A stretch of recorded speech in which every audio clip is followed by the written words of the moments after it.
2부 예배에 오신 사랑하는 성도님들을 축복합니다. 오늘 사랑하는 성도님들에게 주님의 은혜가 임한 줄 믿습니다. 칸타타를 듣는데 너무 잘하는 거예요. 그리고 다 힘있게 전곡을 이렇게 루즈한 거 없이 너무 멋지게 해주셔서 감사를 드리고 그동안의 노고와 수고에 감사를 드립니다. 하나님께서 기뻐 받으신 줄 믿습니다. 여러분들이 성탄절, 특별히 대림절 넷째 주간에 마지막 주간에 하나님의 은혜가 넘치도록 우리 성가대원들이 수고를 많이 해주셨습니다.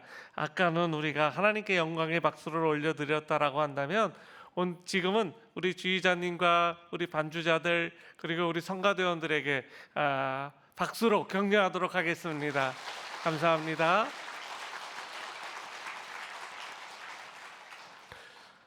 오늘 말씀의 제목은 은혜를 받은 자여라고 하는 말씀으로 같이 은혜를 나눌까 합니다. 오늘 본문은 항상 기쁘고 좋은 소식만을 전하는 하나님의 천사 가브리엘이 마리아에게 주신 메시지와 말씀을 중심으로 해서 여러분들에게 말씀을 증거하려고 합니다. 그 중에 특별히 은혜를 받은 자여라는 말씀을 중심으로 해서 대림절 넷째 주에 주님이 우리에게 주신 말씀을 같이 나누도록 하겠습니다. 첫 번째로 은혜를 받은 자의 자격입니다. 어떤 사람들이 은혜를 받느냐라고 하는 문제에 대해서 같이 한번 나눠보도록 하겠습니다. 하나님의 은혜는 평소에 하나님을 잘 믿었다던가 하나님의 말씀을 잘 전하는 전도자의 사명에 대해 다한 사람, 이런 사람만 받는 것이 아닙니다. 특별한 사람이 받는 것이 아니라는 말씀이에요. 아주 평범한 사람도 하나님의 은혜를 받을 수가 있습니다. 마리아는 진짜 평범한 사람이었어요. 그는 평범한 가문의 평범한 여인이었습니다. 마리아가 많이 배웠다던가 마리아가 특별났다던가 마리아가 똑똑했다던가 열심히 하나님을 섬겼다던가 하는 기록이 없습니다. 그냥 평범한 여인처럼 그렇게 지내고 있었던 여인인데 어느 날 하나님의 은혜가 임한 것입니다. 특별해서가 아니라 평범하기 때문에 하나님의 은혜가 임한 줄 믿으시기 바랍니다. 그런 의미에서 우리에게도 하나님의 은혜가 임할 줄 믿으시기 바랍니다. 우리 성도님들은 특별한 분이 없으세요. 다 평범한 분이세요. 특별히 부자도 없고 특별히 박사학위를 받은 사람도 없고 우리 교회는 그냥 평범한 소시민들이 모인 교회예요. 우리 교회에 하나님의 은혜가 임한 줄 믿으시기 바랍니다. 이 하나님의 은혜는요, 특별한 사람들에게 임할 수가 없어요. 특별한 사람들에게 임하면 본인이 내가 특별하니까 하나님이 나를 이렇게 은혜 주신 거야, 자신의 특별함을 더 강조합니다. 그런데 평범한 사람들이 은혜를 받잖아요. 모든 것이 하나님의 은혜인 거예요. 내가 잘난 게 있다고, 내가 특별한 게 있다고, 내가 뭘 자랑할 것이 있다고 나한테 이런 은혜를 주시다니. 하나님은 그런 사람들에게 은혜를 주시게 되어 있습니다. 자신이 특별해서 가진 거라고 생각하는 사람들은 특별함 때문에 은혜도 특별하게 받았다라고 생각을 합니다. 그래서 평범한 우리가 하나님의 은혜를 받을 특별한 자격이 있는 줄 믿으시기 바랍니다. 평범한 것이 좋습니다. 특별한 거 별로 좋지 않습니다. 좋아하지 마시기 바랍니다. 평범한 우리를 통해서 하나님은 우리를 사용하고 싶어 하시고 우리에게 은혜 내려주시고 싶어 하시고 우리와 함께하고 싶어 하시는 줄 믿으시기 바랍니다. 그러면 평범한 은혜를 받은 마리아는 어떤 축복을 받았을까요? 두 번째로 은혜를 받은 자여라고 하는 표현을 하고 평안이라고 하는 말을 사용하고 있어요. 평안할지어다. 28절 말씀을 한번 볼까요? 은혜를 받은 자여 평안할지어다. 가브리엘 천사는요, 마리아에게 이렇게 축복하여 주고 있어요. 은혜를 받은 자여 평안할지어다. 마리아의 받은 은혜를 생각해 보면요, 은혜라기보다는 오히려 아픔이지 않을까요? 오해이지 않을까요? 고통이지 않을까요? 곤란이지 않을까요? 위기고 부담이지 않을까요? 인생의 낭패를 당할 수밖에 없는 상황이지 않을까요? 처녀가 잉태했는데 성령께서 함께 해주셔서 네가 은혜를 받은 자여 평안할지어다. 그러고 한 말이 뭡니까? 성령으로 말미암아 예수님을 잉태했다라는 거예요. 세상에 누가 믿겠어요? 성령으로 잉태됐다라는 이야기를.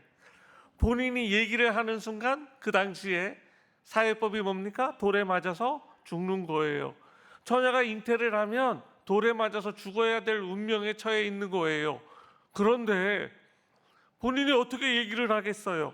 이거 은혜가 아니라 고통이고 괴로움이고 아픔입니다.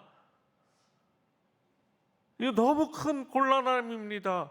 사람들이 오해할 것 같습니다. 그렇게 생각하는 거예요. 아기를 배웠으니 누가 그녀를 축복해주며 좋게 이해하고 귀하게 볼 수 있겠습니까? 주변에 따가운 시선이 있을 겁니다. 출산하기까지 어려움이 많았을 겁니다. 출산하고 났더니 헤로드 왕은 3살 이하의 어린아이를 모두 죽이라고 그랬습니다. 그래서 아기들이 어린아이들을 학살하는 것을 피해서 어디로 도망을 쳤습니까? 애굽으로 도망을 쳤어요. 그리고 나서 나사렛으로 돌아온 다음에 몇 년이 지나서 숨어서 지내고 있습니다. 이게 인간적인 시각에서 볼 때 과연 은혜를 받은 자입니까? 아니면 고통을 아는 자입니까? 이런 질문을 하게 되어 있습니다. 그런데 가브리엘은 은혜를 받은 자여 평안할지어다 라고 말을 하고 있습니다. 그러면 이 평안은 어떤 평안일까요? 상황이 평안할 때 평안을 느끼는 그런 평안은 아닐 겁니다.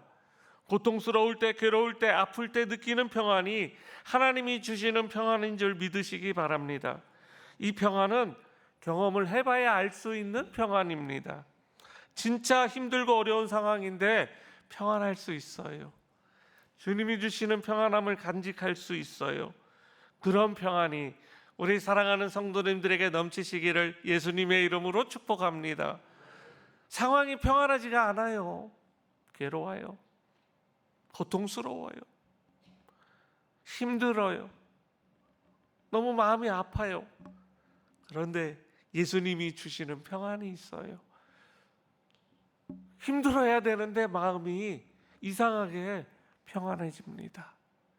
이상하게 고통이 물러가고 평안한 마음이 깃들어요. 여러분들 그런 경험을 해보신 적 있습니까? 예수 믿고 살다 보면 그런 경험이 있으셔야 됩니다. 힘들고 고통스러운데 걱정이 안 되는 거예요. 마음이 평안이 넘쳐요. 예수님이 주시는 진짜 평안입니다. 하나님이 주시는 진짜 평안입니다. 그런 은혜를 받은 자들은 평안이 넘치게 되는 줄 믿으시기 바랍니다. 세 번째로 은혜를 받은 자는 주께서 함께 하십니다.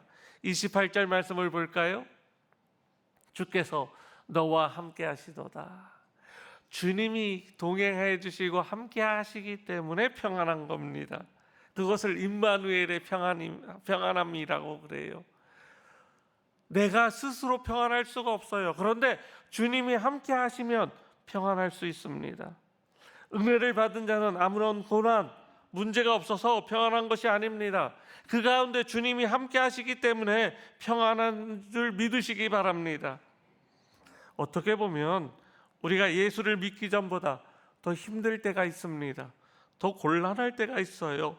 더 많은 시험을 받을 때가 있습니다.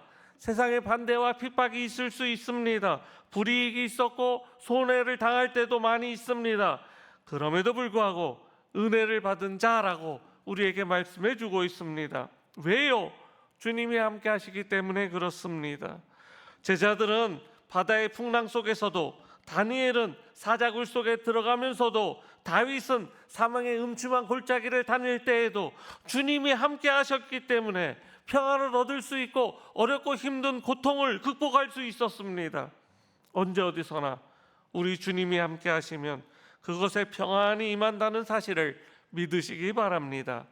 마지막으로 은혜를 받은 자는 무서워할 필요가 없습니다. 30절 말씀 볼까요? 마리아여 무서워하지 말라.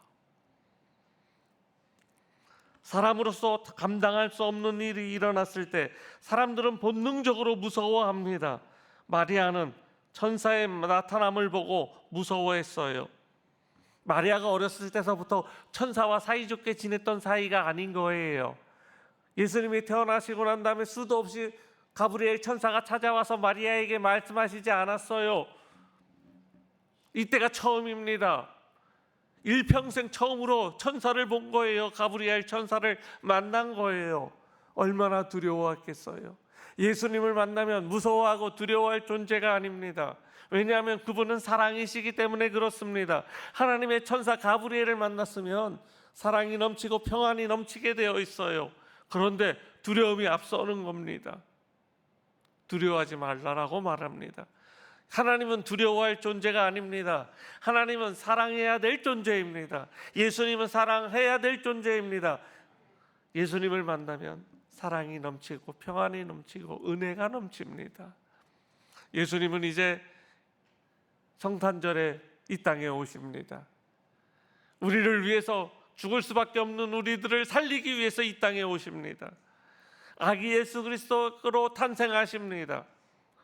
그분은 우리의 모든 질고 고통, 우리가 겪어야 될 아픔들, 괴로움들, 죽음을 무릅쓰고 오셔서 우리를 대신해서 십자가에, 우리의 죄를 대신해서 십자가에 못 딱딱 박혀 돌아가시기 위해서 이 땅에 오십니다.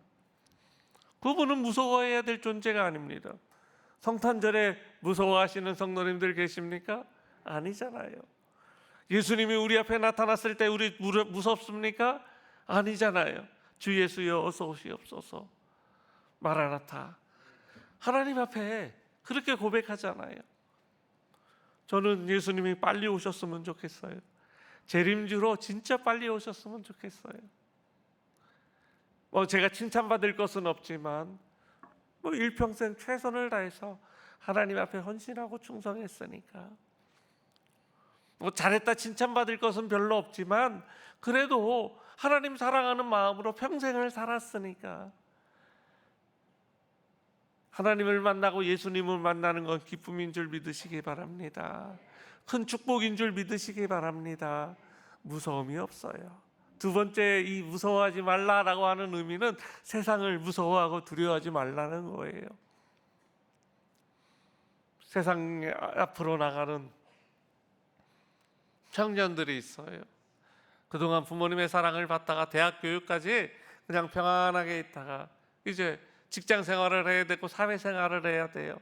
그럴 때 부모님들은 걱정 근심 많잖아요. 본인들도 두려워하고요. 세상은 내 편이 없잖아요. 다 경쟁자이잖아요. 그럴 적에 여러분들은 무서워하지 마시기 바랍니다. 두려워하지 마시기 바랍니다. 주님이 함께 하시는 줄 믿으시기 바랍니다. 주님이 함께 동행해 주세요. 주님이 우리의 앞길을 열어주세요. 우리의 앞길을 인도해 주세요. 그러기 위해서 그분은 이 땅에 인간의 몸으로 태어나신 겁니다. 아기 예수로 탄생하신 겁니다. 사랑하는 성도 여러분, 예수님을 통해서 세상을 향하여 승리하고 다음대하게 나아가는 우리 사랑하는 성도님들 모두가 되기를 예수님의 이름으로 축복합니다. 은혜를 받을 자는 어떤 자입니까? 평범한 우리들입니다. 은혜를 받으면 평안이 넘칩니다. 은혜를 받으면 주님이 함께합니다. 은혜를 받은 자는 무서워할 필요가 없습니다. 하나님이 함께 하시는 귀한 말씀에 우리 사랑하는 성도님들이 큰 은혜와 축복을 누리시는 한 주간 되시기를 예수님의 이름으로 축복합니다. 기도하시겠습니다.